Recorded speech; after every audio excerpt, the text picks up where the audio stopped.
more books about him, his reputation, and jokingly so is starting to move back up. U.S. Grant fought out west for the first 2 years of the war. He brings them out east, gives them a third star as lieutenant general. He commands every single Union soldier in the field across the country. And it's his job to end the war by the end of the year. So how is he going to do that? Well, he's going to get every single Union army in motion at the same time. Starting in this area, he will not personally command the Army of the Potomac, but he'll follow them along. And there'll be two other armies moving against the Confederate capital of Richmond and the Confederate Army of Northern Virginia, commanded by Robert E. Lee. They're all coming together.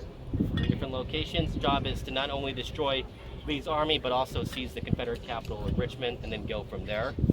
Out west, you've got General Sherman. He's literally got an army group, 3 armies going down to Atlanta to take Atlanta, the major capital in the southern part of the Confederacy.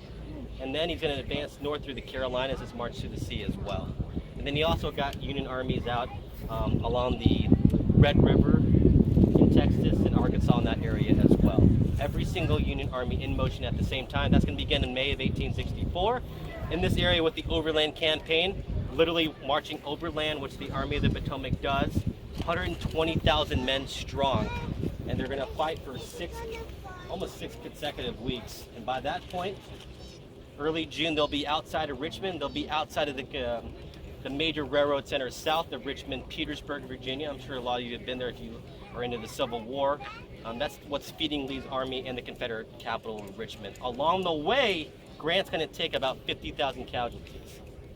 Pretty grievous, okay? I mean, it wipes out a good portion of his army, and these are a lot of the 3-year volunteers that have been in service since 1861. These are his veteran soldiers, and he needs to replenish his ranks to keep on moving.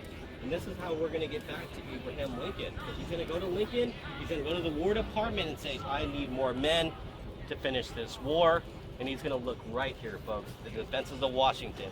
At least 30,000 men, 30,000 heavy artillerists, men that are trained to fire these large caliber guns. They are supposed to be here for the duration of the war. They're not supposed to leave.